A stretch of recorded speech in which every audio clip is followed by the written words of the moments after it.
Good morning, students. This is Tej Pratap from RSC Parivar. Today we will discuss the class 8 chapter number first, name rational numbers. आज हम discuss करेंगे class 8 का chapter number first rational number. इसका हम जो आज लेंगे वो लेंगे इंट्रोडक्शन। इंट्रोडक्शन पार्ट इसलिए ज़्यादा इंपॉर्टेंट है क्योंकि इंट्रोडक्शन पार्ट में हम इसके सारे बेसिक जो फंडामेंटल है, फॉर्मूले है, कुछ आइडेंटिटी है, वो सारी हम इसके अंदर पढ़ लेंगे। उसके बाद में जब आप क्वेश्चन में जाएंगे एक्सरसाइज में जाएंगे तो आपको वहाँ पर बहुत सी प्रॉब्लम्स आपकी पहले से सॉर्ट आउट हो चुकी होगी। इसलिए हम क्या करेंगे, आज पहले इसका इंट्रोडक्शन पढ़ेंगे। इंट्रोडक्शन हम स्टार्ट करते हैं, उससे पहले रेशनल नंबर्स। रेशनल नंबर्स क्या होते हैं? देखिए, आपने पहले भी बहुत से नंबर्स पढ़े हुए हैं। जैसे आपने एक पढ़ा हुआ है होल नंबर्स। होल नंबर्स कहाँ से होते हैं? जीरो से स्टार्ट होते हैं और इन्फिनिटी तक जाते हैं। होल नंबर्स कहाँ से? जीरो से स्टार्ट होते हैं, 1 2 इस तरीके से आगे बढ़ते जाते हैं। उसके बाद एक आपने पढ़ा है नेचुरल नंबर। नेचुरल नंबर क्या होता है? नेचुरल नंबर स्टार्ट होता है 1 से, 1 2 3 एंड सो आगे चलता हुआ चला जाता है।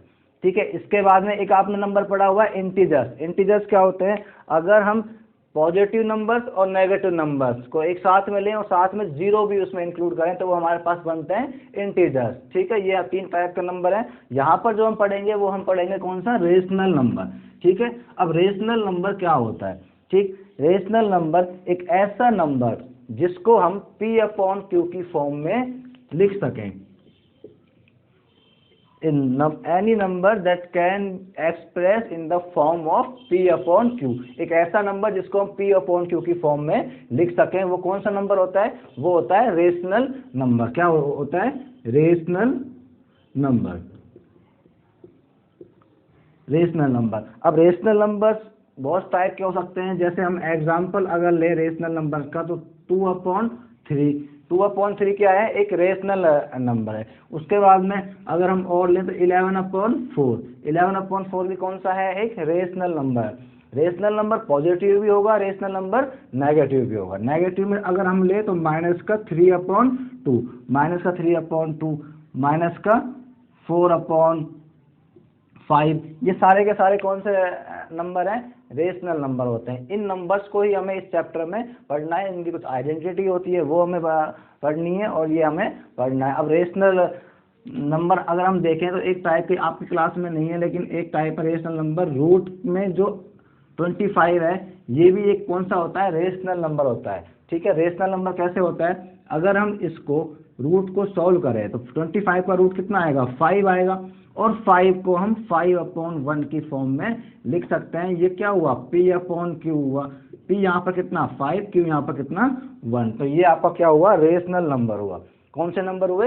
Rational number. तो आपको समझ में आ गया होगा रेशनल नंबर्स कौन से होते हैं। लेकिन यहाँ पर एक बहुत ज़्यादा इंपॉर्टेंट जो बात है वो क्या है कि P/Q के अंदर कभी भी जो Q है वो 0 नहीं होना चाहिए। मतलब क्या है कि डिनोमिनेटर वाला नंबर, जो आपका डिनोमिनेटर वाला पार्ट है, वो वाला पार्ट कभी भी आपका 0 नहीं होना चाहिए। क्यों? इसका रीजन क्या है? तो देखिए, अगर हम ऊपर नंबर ले 2 और नीचे हमने नंबर लिया 0, ठीक है, मतलब हमारा Q वाला पार्ट कौन सा है? 0 यहाँ पर हो रहा है। ठीक है, डिनोमिनेटर में 0 आ रहा है। अब अगर हम 0 का डिवाइड 2 में करेंगे, 0 का डिवाइड अगर हम 2 में करेंगे तो हमारे पास में जो वैल्यू आएगी वो आएगी नॉट डिफाइन, एक वैल्यू आएगी। ठीक है, नॉट डिफाइन वैल्यू आएगी, मतलब इसकी वैल्यू हमें नहीं पता, ऐसी एक वैल्यू आ जाएगी। इसलिए रेशनल नंबर्स एक ऐसे नंबर जिनको हम P/Q की फॉर्म में लिख सकते हैं, but Q is not 0। Q कभी भी 0 नहीं होगा। ये कौन से नंबर होते हैं? रेशनल नंबर होते हैं। ठीक है। अब रेशनल नंबर आपको समझ में आ गए होंगे, तो आगे चलते हैं, इसकी हम प्रॉपर्टीज देखते हैं। रेशनल नंबर की कुछ प्रॉपर्टीज होती हैं, उनको हम प्रॉपर्टीज को हम देखते हैं। तो इसमें फर्स्ट प्रॉपर्टी जो होती है वो होती है क्लोजर प्रॉपर्टी। ठीक है। अब क्लोजर प्रॉपर्टी क्या होती है? ठीक है, क्लोजर प्रॉपर्टी हम जो भी प्रॉपर्टी देखेंगे सबसे पहले तो उसको हम 4 चीज़ों के ऊपर देखेंगे, 4 पार्ट्स में। एडिक्शन के ऊपर, सब्ट्रैक्शन के ऊपर, मल्टीप्लिकेशन के ऊपर और डिवाइड के ऊपर। ठीक है, हम चारों के ऊपर प्रॉपर्टी तो देखेंगे। अब क्लोजर प्रॉपर्टी क्या होती है? जैसे हम मानते हैं कि हमने 2 में 3 को ऐड किया। ठीक, क्या किया हमने? 2 में 3 को ऐड किया तो हमारे पास कितना आया? 2 + 3 5 आया। ठीक है। अब देखिए 2 यहाँ पर क्या है? एक natural number, 3 is also a natural number and 2 + 3 is 5 is also a natural number. मतलब क्या हुआ इस चीज़ का, अगर हम दो नेचुरल नंबर को एक साथ में ऐड करें, दो नेचुरल नंबर को अगर हम एक साथ में ऐड करें तो हमारे पास वहां पर क्या आता है, एक थर्ड नेचुरल नंबर निकल कर आता है। ठीक है, अगर हम नेचुरल नंबर को ऐड करेंगे तो क्या आएगा, नेचुरल नंबर। इसी टाइप से अगर हम क्या करें, दो नेचुरल नंबर को अगर मैं सब्ट्रैक्ट कर रहा हूं तो भी क्या आ रहा है, एक नेचुरल नंबर आ रहा है। ठीक है, तो ऐसे हमें ये क्या होती है, क्लोजर प्रॉपर्टी क्या होती है, जिसमें सेम टाइप के दो नंबर्स को हम क्या करते हैं, ऐड सब्ट्रैक्ट मल्टीप्लाई या डिवाइड करते हैं, तो सेम वही टाइप का नंबर हमारे पास में आता है। जैसे सबसे पहले हम इसको देखें ऐड के लिए, अगर हम इसको देखें ऐड के लिए कौन सी प्रॉपर्टी, क्लोजर प्रॉपर्टी। तो देखिए ऐड में क्या होगा, आपको रेशनल नंबर लेना है, रेशनल नंबर आपको पता है ए अपॉन बी की फॉर्म में होता है, तो ए अपॉन बी एक नंबर है, प्लस इसको मैं सी अपॉन डी, ए अपॉन बी को प्लस सी अपॉन डी के साथ में अगर मैं ऐड करूं तो हमारे पास में क्या आना चाहिए, एक हमारे पास में आना चाहिए रेशनल नंबर, रेशनल नंबर हमारे पास में आना चाहिए। अगर ऐसा होता है तो क्या होता है कि ये जो प्रॉपर्टी है क्लोजर प्रॉपर्टी, वो रेशनल नंबर के लिए सेटिस्फाई होती है। तो देखिए यहाँ पर हम क्या करें, दो रेशनल नंबर लें ए अपॉन बी और सी अपॉन डी में, तो देखिए 3/2 मैंने एक रेशनल नंबर लिया, प्लस इसको मैंने 4/2 के साथ में ऐड किया। ठीक है, 3/2 प्लस 4/2, तो यहाँ पर कितना आएगा, डिनोमिनेटर में 2 है तो एलसीएम 2 आ जाएगा, और 3 + 4 7, तो 7/2 क्या है, आल्सो ए रेशनल नंबर। ठीक है, तो इसका मतलब क्या हुआ कि क्लोजर प्रॉपर्टी एडिशन के लिए सेटिस्फाई करती है। ठीक है, आगे देखते हैं इसको सब्ट्रैक्शन के लिए। हम देखिए बी में अगर हम इसको देखें तो सब्ट्रैक्शन के लिए अगर मैं इसको देखता हूं तो इसका मतलब क्या होगा, ए अपॉन बी में से सी अपॉन डी को हम जब सब्ट्रैक्ट करेंगे तो हमारे पास में एक रेशनल नंबर आना चाहिए। अगर आता है तो ये प्रॉपर्टी सेटिस्फाई करती है, अदरवाइज नहीं करेगी सेटिस्फाई। ठीक है, तो देखिए यहाँ पर ए upon B minus C upon D subtract हमारे लिया है, तो इसके बाद में हम क्या करते हैं, एक एग्जाम्पल लेते हैं। एग्जाम्पल के लिए देखिए एक नंबर लिखता हूँ 3/5 माइनस 1/5। ठीक है, 3/5 मैंने एक नंबर लिया है और साथ में क्या लिया है, माइनस का 1/5 लिया है। अगर हम दोनों को सब्ट्रैक्ट करेंगे तो नीचे 5 एलसीएम 5 ही आएगा, और 3 - 1 ऊपर कितना आएगा, 2 आएगा।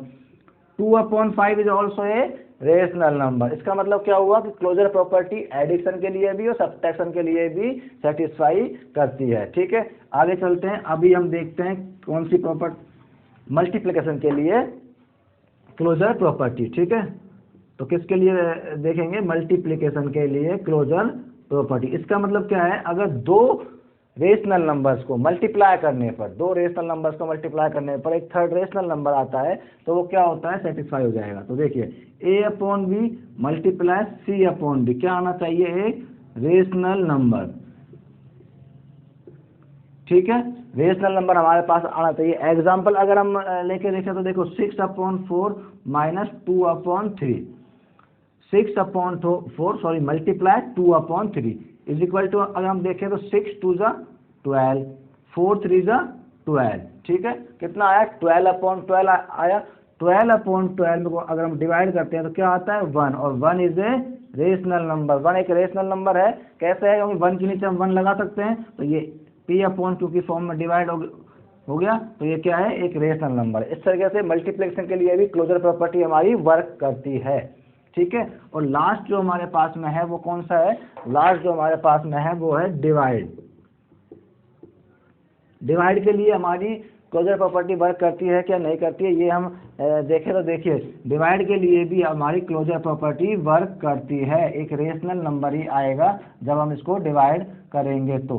ठीक है, लेकिन यहाँ पर एक इम्पोर्टेंट बात क्या है जो हमें ध्यान रखनी है, डिवाइड वाले फॉर्म में हमें क्या एक चीज़ ध्यान रखनी है कि यहाँ पर सी और डी कभी भी 0 नहीं होना चाहिए।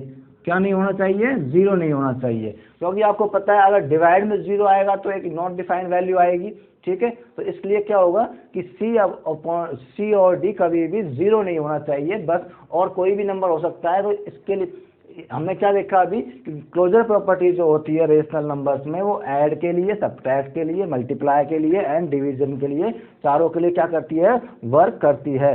ठीक है, क्लोजर प्रॉपर्टी चारों के लिए वर्क करती है। चलो नेक्स्ट प्रॉपर्टी देखते हैं। एक प्रॉपर्टी अभी हमने देख ली, अब हम नेक्स्ट प्रॉपर्टी जो है इसकी है वो देखते हैं। नेक्स्ट प्रॉपर्टी जो है वो है कम्यूटेटिव प्रॉपर्टी। ठीक है, एक हमने अभी तक पढ़ी है क्लोजर प्रॉपर्टी, अब हम पढ़ते हैं कम्यूटेटिव प्रॉपर्टी। ठीक है, कम्यूटेटिव प्रॉपर्टी। कम्यूटेटिव प्रॉपर्टी क्या होती है, ठीक है, इसको हम देखते हैं। पहले हम बेसिक में अगर इसको देखें तो a प्लस बी अगर हमने किया तो इसको हम क्या कर सकते हैं, b प्लस ए भी कर सकते हैं। ठीक है, a प्लस बी को हम क्या लिख सकते हैं, b प्लस ए भी लिख सकते हैं। कैसे, देखिए, अगर मैं लिखूँ 3 प्लस 2 तो इसको मैं 2 प्लस 3 भी लिख सकता हूँ ना।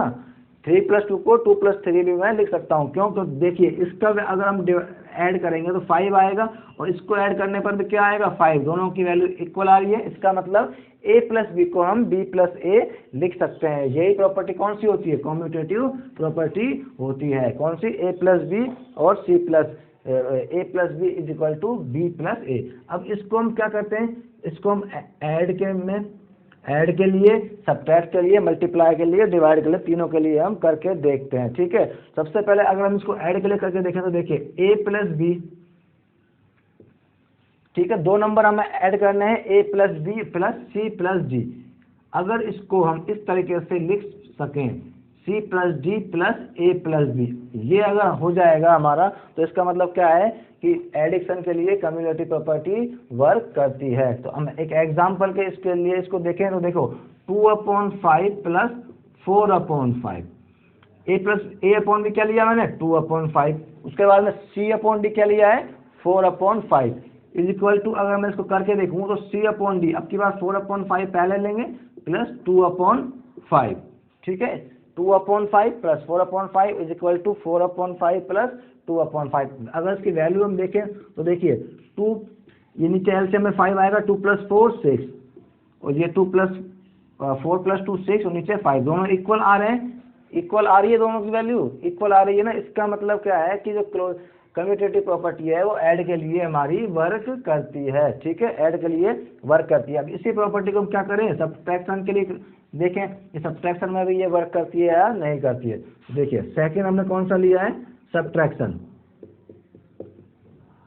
सब्ट्रैक्शन में क्या होगा, देखिए अगर a upon B minus C upon D करते हैं तो क्या होना चाहिए, c upon D minus a upon B होना चाहिए। a upon D minus a upon B minus C upon D अगर है तो c upon D minus a upon B, ऐसा होता है तो क्या होगा, कम्यूटेटिव प्रॉपर्टी सब्ट्रैक्शन के लिए वर्क करेगी, अदरवाइज नहीं करेगी। तो अभी हम एग्जांपल देखते हैं। देखिए एक मैं एग्जांपल लेता हूँ, 1/5 माइनस 3/5। ठीक है, ये लिया है a upon B minus C upon D. ठीक है, तो इसको अगर मैं सॉल्व और इसको अगर मैं c अपॉन डी के फॉर्म में लिखूँ तो पहले कौन सा आ जाएगा, 3/5 और माइनस का 1/5, 3/5 माइनस 1/5। अगर सॉल्व करें, इसको सॉल्व करेंगे तो देखो नीचे 5 आएगा, ऊपर 1 माइनस 3 माइनस का 2, तो अगर माइनस 3 बड़ा है तो 1 माइनस 3 क्या आएगा, माइनस का 2, और यहाँ पर क्या आएगा 2/5। दोनों इक्वल नहीं है, ये माइनस का 2/5 है और ये प्लस का 2/5 है, दोनों इक्वल नहीं है। इसका मतलब सब्ट्रैक्शन के लिए कम्यूटेटिव प्रॉपर्टी हमारी वर्क नहीं करती है, ये नॉट इक्वल टू हमारे पास में आता है। ठीक है, सब्ट्रैक्शन के लिए कम्यूटेटिव प्रॉपर्टी वर्क नहीं करती है, हमारे पास क्या आता है, नॉट इक्वल टू आता है। तो अब ये सब्ट्रैक्शन के लिए हमने देख लिया, आगे चल के देखें तो इसको किसके लिए देखें, मल्टीप्लिकेशन के लिए देखते हैं। थर्ड हम किसके लिए देखें, मल्टीप्लिकेशन के लिए। ठीक है, तो देखिए मल्टीप्लिकेशन का मतलब क्या है कि 2 नंबर हम लें रेशनल नंबर, एक तो a अपॉन बी लें और एक c अपॉन डी लें। अगर मल्टीप्लाई करने पर उसको इस तरीके से हम लिख सकें c अपॉन डी और a अपॉन बी, तो इसका मतलब क्या है, मल्टीप्लाई के लिए कम्यूटेटिव प्रॉपर्टी वर्क करेगी, अदरवाइज वर्क नहीं करेगी। तो देखिए एक एग्जांपल लेता हूँ मैं, 1/4 माइनस 2/3। ठीक है, 1/4 माइनस 2/3, इसको अगर मल्टीप्लाई करेंगे 1 2 जा 2 और 4 3 जा 12, कितना आया है 2/12। अब इसी को मैं इस तरीके से लूँ, पहले हम क्या लें 2/3, मल्टीप्लाई 1/4। अगर इसको भी हम सॉल्व करेंगे तो क्या आएगा, 2 1 जा 2 और नीचे 3 4 जा 12। तो देखो सेम आ रहा है आंसर हमारा। इसका मतलब क्या है, मल्टीप्लिकेशन के लिए कम्यूटेटिव प्रॉपर्टी वर्क करती है। ठीक है, 3 अभी तक हमने देख लिए। अब हम फोर्थ अगर हम देखें तो हम फोर्थ देखते हैं, डिवाइड। ठीक है, फोर्थ हम कौन सा देखते हैं, फोर्थ हमारे पास में है डिवीजन। डिवीजन, ठीक है। अब डिवीजन में देखिए क्या होगा, A/B divide C/D is equal to C/D divide A/B।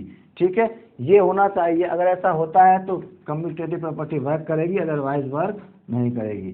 तो क्या करते हैं, इसको अगर हम देखें, एक एग्जांपल लेके देखते हैं, 6/4 डिवाइड 2/3। एक मैंने एग्जांपल लिया है 6/4, उसको डिवाइड किससे किया है, 2/3 के साथ में। ठीक है, डिवाइड अगर हम इसको करेंगे तो आपको पता है डिवाइड करने का मेथड क्या होता है, 6/4 इस डिवाइड को मल्टीप्लाई में चेंज करेंगे, इस डिवाइड को किसमें, मल्टीप्लाई में। इस नंबर को हम क्या करेंगे, उल्टा कर देंगे, मतलब डिनोमिनेटर वाला पार्ट न्यूमरेटर में, न्यूमरेटर वाला पार्ट डिनोमिनेटर में। तो क्या आ जाएगा, 3/2 आ जाएगा। आगे सॉल्व करें, 6 3 जा 18 और 4 2 जा 8, 4 2 जा क्या आएगा 8। तो हमारा आंसर कितना आया है, 18/8।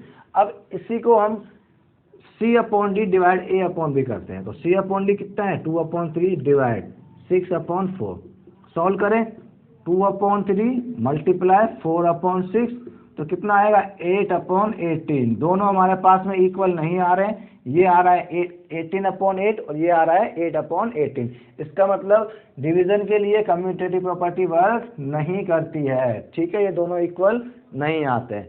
ये हमने पढ़ ली। अभी तक हमने कौन कौन सी प्रॉपर्टी पढ़ ली, क्लोजर प्रॉपर्टी पढ़ी है और कम्यूटेटिव प्रॉपर्टी पढ़ी है। 2 प्रॉपर्टी हम पढ़ चुके हैं। अब हम देखते हैं थर्ड प्रॉपर्टी। थर्ड प्रॉपर्टी जो होती है वो होती है एसोसिएटिव प्रॉपर्टी। ठीक है, एसोसिएटिविटी प्रॉपर्टी। एसोसिएटिविटी प्रॉपर्टी, इस प्रॉपर्टी में क्या होता है देखिए। ठीक है, इस प्रॉपर्टी में क्या होता है, जैसे हम A + B + C, मैंने 3 नंबर्स लिए हैं, तो मैं पहले A + B को ऐड कर लूँ, बाद में C को ऐड कर लूँ, या फिर A + B + C, पहले मैं B + C को ऐड कर लूँ, बाद में मैं A को ऐड कर लूँ। तो ये इनकी जो वैल्यू आएगी वो वैल्यू क्या आएगी, हमेशा सेम आएगी। तो ये अब हमें देखना है कि ये ऐड के लिए, सब्ट्रैक्ट के लिए, मल्टीप्लाई के लिए और डिवाइड के लिए वर्क करता है या नहीं करता है, एसोसिएटिव प्रॉपर्टी। ठीक है, तो ऐड के लिए अगर हम देखें तो हम रेशनल नंबर लेते हैं। देखिए A/B plus C/D, A/B plus C/D plus E/F। ठीक है, और अगर हम इसको वापस लिखें तो A/B plus C/D plus E/F। ठीक, अभी देखिए पहले मैं इन दो को ऐड कर लूँ और उसके बाद में इन दो को ऐड कर लूँ। अगर ऐसा हम करते हैं तो ये क्या आता है, इक्वल आता है, और एसोसिएटिव प्रॉपर्टी वर्क करती है कि किसके लिए, ऐड के लिए। अगर हम सब्ट्रैक्ट के लिए देखें तो देखिए ठीक है, अभी हमने ऐड के लिए देखा है, अभी हम सब्ट्रैक्ट के लिए नहीं देख के इसको हम देखते हैं मल्टीप्लाई के लिए। ठीक है, चलो सब्ट्रैक्ट के लिए ही देख लेते हैं। सब्ट्रैक्ट के लिए A/B minus C/D minus E/F is equal to A/B minus C/D minus E/F। तो पहले इन दो को करेंगे सब्ट्रैक्ट और इसमें क्या करेंगे, पहले हम इन दो को करेंगे सब्ट्रैक्ट। ठीक है, ऐसा हम करते हैं तो क्या होता है हमारे पास में, ये एडिक्शन में तो एसोसिएटिव प्रॉपर्टी वर्क करती है, इक्वल आता है, लेकिन सब्ट्रैक्शन में ये वर्क नहीं करती है। ठीक है, सब्ट्रैक्शन में क्या होता है, ये वर्क नहीं करती है। अब कैसे नहीं करती है वो हम इसको एग्जांपल जब करेंगे, क्वेश्चन हम करेंगे तब हम इसको देखेंगे और अच्छी तरीके से। ठीक है, ये आपको बस इतना याद रखना है कि एडिक्शन में ये वर्क करती है और सब्ट्रैक्शन में ये वर्क नहीं करती है। अगर हम इसको मल्टीप्लाई और डिवाइड के लिए देखें तो क्या करेंगे, देखिए मल्टीप्लाई और डिवाइड के लिए अगर हम इसको देखें तो देखिए थर्ड में क्या है, मल्टीप्लाई, मल्टीप्लाई में यहाँ मल्टीप्लाई आ जाएंगे मल्टीप्लाई में ये वर्क करेगी और डिवाइड में ये क्या करेगी, वर्क नहीं करेगी, डिवाइड में ये वर्क नहीं करेगी। ठीक है, मल्टीप्लाई में वर्क करेगी, डिवाइड में ये वर्क नहीं करेगी। तीसरी प्रॉपर्टी कौन सी हमने पढ़ी है, एसोसिएटिविटी प्रॉपर्टी भी बोल देते हैं, एसोसिएट प्रॉपर्टी भी इसको हम बोल देते हैं। तो ये क्या होगा, मल्टीप्लाई में वर्क करेगी और ऐड में वर्क करेगी, लेकिन डिवीजन में और सब्ट्रैक्शन में ये वर्क नहीं करेगी। ठीक है, नहीं करेगी। तीन प्रॉपर्टी हमने पढ़ ली। अब हम फोर्थ प्रॉपर्टी पे आते हैं। देखिए फोर्थ प्रॉपर्टी हमारी कौन सी है, फोर्थ प्रॉपर्टी है हमारी डिस्ट्रीब्यूटिव प्रॉपर्टी।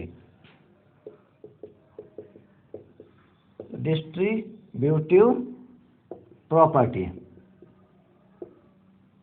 डिस्ट्रीब्यूटिव प्रॉपर्टी क्या होती है, चलो देखते हैं। ठीक है, डिस्ट्रीब्यूटिव प्रॉपर्टी किस तरीके से होती है, क्या होती है। देखो 4 मैंने यहाँ पर लिया है, यहाँ मैं ले रहा हूँ x + 5। 4 ब्रैकेट के बाहर है, ब्रैकेट के अंदर है x + 5। ठीक है, तो अब इसको हम किस तरीके से लिख सकते हैं। देखो 4 जो है ये x से पहले मल्टीप्लाई होगा, तो यहाँ पर आएगा 4x, फिर 4 किससे 5 से मल्टीप्लाई होगा, उससे पहले क्या आ रहा है प्लस का साइन, और क्या आएगा 4 × 5, 4 × x, 4 × 5। इस तरीके से हम इसको लिख सकते हैं। ठीक है, तो ये कौन सी प्रॉपर्टी होती है, डिस्ट्रीब्यूटिव प्रॉपर्टी। अगर रेशनल नंबर में हम इसको देखें तो a/b ब्रैकेट के अंदर, a/b ब्रैकेट के अंदर हम दो नंबर लें, एक हम ले लेते हैं c/d + e/f। ठीक है, e/f। तो देखिए अब इसको क्या करें, पहले इसको इससे मल्टीप्लाई करें, a/b × c/d प्लस का साइन, उसके बाद में a/b × e/f। समझ में आया, जो बाहर ब्रैकेट के बाहर है वो फर्स्ट पार्ट से पहले मल्टीप्लाई होगा, जो साइन आएगा यहाँ प्लस का आ सकता है, माइनस का भी आ सकता है, उसके बाद में सेकंड पार्ट से ये मल्टीप्लाई होगा। ये कौन सी प्रॉपर्टी होती है, डिस्ट्रीब्यूटिव प्रॉपर्टी। फोर्थ नंबर की प्रॉपर्टी है डिस्ट्रीब्यूटिव प्रॉपर्टी। ठीक है, इसके बाद में हम एक प्रॉपर्टी और देखते हैं रेशनल नंबर्स में जो हमारे आती है, फिफ्थ नंबर की प्रॉपर्टी है, उसको हम क्या बोलते हैं, उसको हम बोलते हैं एडिक्टिव इनवर्स। क्या बोलते हैं, एडिक्टिव इनवर्स। देखिए एडिक्टिव इनवर्स, एडिक्टिव इनवर्स क्या होता है। ठीक है, जैसे हम एक नंबर लेते हैं a, ठीक है a, इसमें हम इसका अगर हम साइन को अपोजिट कर दें, या अभी प्लस का a है, इसको हम क्या लिख दें, माइनस का a, तो इसका मतलब क्या है, जो a है इसका एडिक्टिव इनवर्स क्या होगा, -a होगा। a का एडिक्टिव इनवर्स क्या होगा, -a होगा। एडिक्टिव इनवर्स का मतलब एक ऐसा नंबर जिसको उसमें जोड़ने पर वैल्यू जो ऐड करने पर वैल्यू जो आ रही है वो क्या आ जाए, 0 आ जाए। देखिए अगर मैं a में -a को ऐड करता हूँ तो वैल्यू कितनी आएगी, चेक करते हैं। चलिए a प्लस माइनस मल्टीप्लाई हो रहा है -a 0। ठीक है, अगर हम किसी नंबर में उसके अपोजिट साइन के नंबर को ऐड करेंगे तो वैल्यू कितनी आएगी, 0 आएगी। इसको हम क्या बोलते हैं, एडिक्टिव इनवर्स बोलते हैं। एडिक्टिव इनवर्स का मतलब क्या है, सिर्फ हमको इतना समझना है कि जो नंबर है उसका हमें क्या करना है, साइन को अपोजिट कर देना है। अगर प्लस का है तो माइनस का कर देना है, और माइनस का है तो प्लस का कर देना है। रेशनल नंबर में हम इसको देखें तो देखिए p/q का एडिक्टिव इनवर्स क्या हो जाएगा, माइनस का p/q। p/q को क्या हो जाएगा, माइनस का p/q। अगर ये माइनस का नंबर है जैसे a/b है तो इसका क्या हो जाएगा, प्लस का a/b। ठीक है, और इसको हम किस तरीके से लिख सकते हैं, a/b प्लस माइनस a/b, और वैल्यू कितनी आनी चाहिए इसकी, 0 आनी चाहिए। ठीक है, उसको ऐड करने पर किसी भी नंबर के एडिक्टिव इनवर्स को उस नंबर में ऐड करने पर वैल्यू कितनी आनी चाहिए, 0 आनी चाहिए। ये क्या होता है, एडिक्टिव इनवर्स, फिफ्थ नंबर की प्रॉपर्टी। इसके बाद में हम देखते हैं एक लास्ट प्रॉपर्टी है, सिक्स्थ नंबर की प्रॉपर्टी, मल्टीप्लिकेटिव इनवर्स। ठीक है, क्या है, मल्टीप्लिकेटिव इनवर्स। अभी हमने देखा एडिक्टिव इनवर्स, अब हमारे पास में आया है मल्टीप्लिकेटिव इनवर्स। ठीक है, मल्टीप्लिकेटिव इनवर्स क्या होता है, जैसे हम कोई नंबर ले 1/2, तो 1/2 का मल्टीप्लिकेटिव इनवर्स क्या होगा, 1/2 को हम क्या करेंगे, अपोजिट कर देंगे, मतलब इसका रेसिप्रोकल अगर हम ले लेते हैं तो रेसिप्रोकल क्या हो जाएगा, इसका 2/1 हो जाएगा। 1/2 का हमने क्या लिया है, रेसिप्रोकल लिया है। रेसिप्रोकल मतलब उस नंबर को हमने क्या किया है, रिवर्स कर दिया, उल्टा कर दिया। तो किसी भी नंबर का रेसिप्रोकल जो होता है वो उसका मल्टीप्लिकेटिव इनवर्स होता है। मतलब अगर a है ए एक नंबर है तो इसका मल्टीप्लिकेटिव इनवर्स क्या होगा, 1/a होगा। ए का क्या होगा, 1/a होगा, क्या मल्टीप्लिकेटिव इनवर्स। और मल्टीप्लिकेटिव इनवर्स में क्या होता है, दोनों को मल्टीप्लाई करने पर वैल्यू जो आती है वो हमेशा कितनी आती है, 1 आती है। मल्टीप्लिकेटिव इनवर्स में ऐड कर मल्टीप्लाई करने पर वैल्यू हमेशा क्या आती है, 1 आती है। जैसे हमने कोई नंबर लिए नेगेटिव -2/5, इसका मल्टीप्लिकेटिव इनवर्स क्या होगा, इसका मल्टीप्लिकेटिव इनवर्स होगा -5/2। मतलब केवल नंबर वो रिवर्स हो जाएगा, साइन जो है वो वैसे ही रहेगा। इस साइन को आप यहाँ भी लगा सकते हो, चलो कोई नहीं, 5/-2, ठीक है। साइन को आप यहाँ लगा सकते हो, सिर्फ नंबर रिवर्स होगा, साइन वैसा का वैसा ही रहेगा। साइन किस में चेंज होता है, एडिटिव इनवर्स में। तो ये प्रॉपर्टी कौन सी हो गई हमारी, मल्टीप्लिकेटिव इनवर्स प्रॉपर्टी। 6 हमने प्रॉपर्टी, 6 प्रॉपर्टी हमने पढ़ ली है रेशनल नंबर्स की। ये सारे के सारे प्रॉपर्टी हमारे कहाँ पर, हमारे जो हम क्वेश्चंस करेंगे, एग्जांपल्स करेंगे, वहाँ पर हमारे काम में आने वाली है, ठीक है। अब इसके बाद में एक हम और देखते हैं, representation on number line, representation on number line, ठीक है। मतलब रेशनल नंबर्स को हमने नंबर लाइन पर रिप्रेजेंट करना है, ठीक है। तो देखिए एक मैं एग्जांपल से देखता हूँ इसको, ठीक। नंबर लाइन को मैंने एक एग्जांपल लिया 2/5। 2/5 को हमें कहाँ पर रिप्रेजेंट करना है, रेशनल नंबर में रिप्रेजेंट करना है, किस पर, नंबर लाइन पर। देखिए नंबर लाइन अगर हम बनाते हैं, माइनस का साइन है तो प्लस की हम कम वैल्यू ले लेते हैं और माइनस कम ज़्यादा वैल्यू ले लेते हैं। 1 2 3 4, ये सारे के सारे किसके हैं, माइनस के नंबर्स हैं। 0 के राइट साइड में प्लस, 0 के लेफ्ट साइड में सारे के सारे माइनस के नंबर। अब हमें 2/5 लेना है, कौन सा नंबर लेना है, 2/5, ठीक है। अब आपको पता है 2/5 कहाँ पर आएगा, ठीक है। सबसे पहले तो आपको क्या करना है, जो नीचे नंबर दिया गया है डिनोमिनेटर में, उतने सबके इनके पार्ट करने हैं। तो देखिए इसके अगर मैं पार्ट करूँ तो 1 2 3 4, 1 2 3 4, 5 पार्ट हो गए। सबके आपको कितने पार्ट करने हैं, 5 पार्ट करने हैं। ये हमने कर लिए।